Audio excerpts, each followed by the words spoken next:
I've been thinking about this whole information is knowledge issue, and it's important because I think a lot of times people confuse information with knowledge. You know, sometimes you worry about, let's say, a sprinkler system in your job, one that uses gas instead of water sprinklers, and the first thought goes to your mind, oh my God, that's poisonous gas, and if that thing goes off, we'll be killed. You know, and then you talk to engineers and they start telling you, oh yeah, but it's not poisonous, but when the gas comes out, it may be cold, so people may get frostbite from that, and blah blah blah blah blah. And here's the thing: they give you all kind of information about something, tons of information, and you don't question it. You take that information as knowledge. One thing that's true is anything that we call knowledge has to be based on experience. Now, we all will say that we know that the earth is round. But do we really know that? Look, I'm going to be honest. I accept that fact. I accept that as a fact, that the earth is round. I'm not going to say I accept that fact.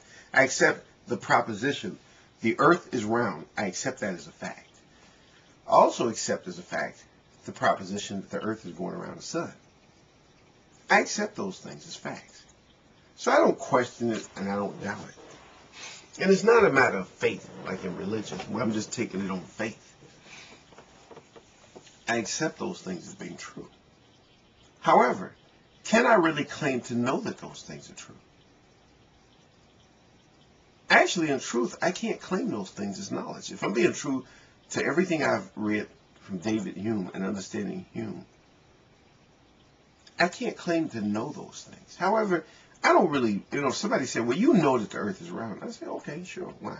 I say that because that's a matter of simple convenience. It's just convenient to say that. But if we're really being really hard philosophers about things and really being true to philosophy, we have to say that we don't know that the earth is round. Well, some people don't. Some people do. If you're an astronaut and you've been up high enough into the atmosphere to see that the earth is round, then you can claim to know because you've seen it. You've had experience actually witnessing the fact that the earth is round. You've seen it directly. However, I realize now that knowledge is not that important. It's like what Einstein said, imagination is more important than knowledge. And I think a lot of people take that statement out of context. They use it for all kind of excuses for things. But there are a lot of things that we really don't know. We're in a world full of information. And people inform us about things. And we accept the information. And so that becomes this pattern. We're given information. We accept the information as true. Therefore, the information becomes knowledge. And that information becomes facts. Instead of saying more accurately, I am presented with information. I accept that information as true, and I consider that information to be a fact. That's more accurate, however, that's just a little bit too lengthy and too inconvenient.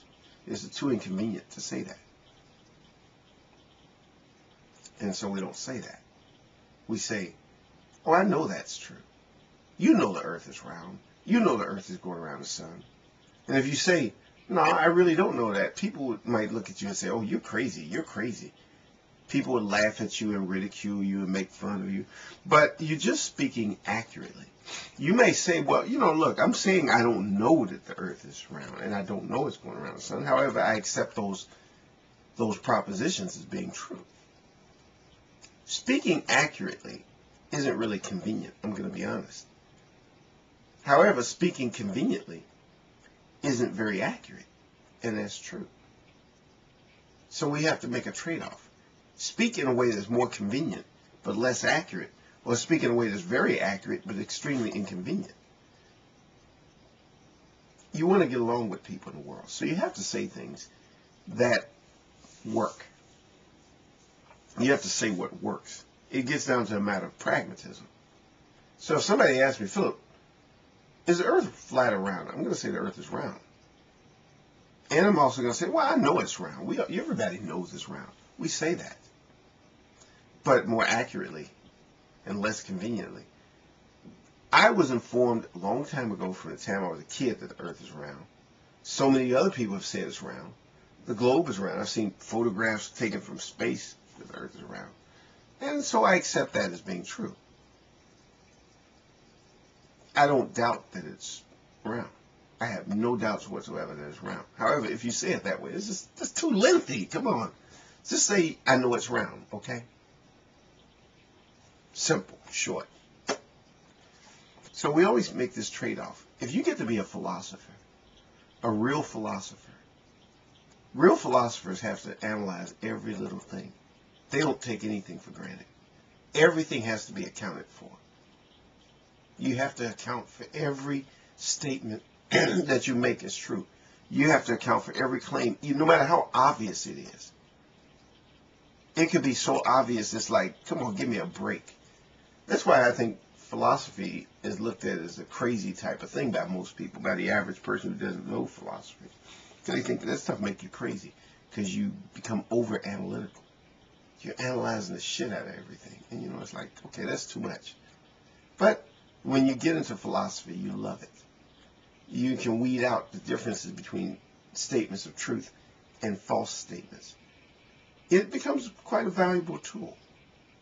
You develop lots of valuable intellectual tools in the process of being a philosopher and philosophizing. That's all I have to say.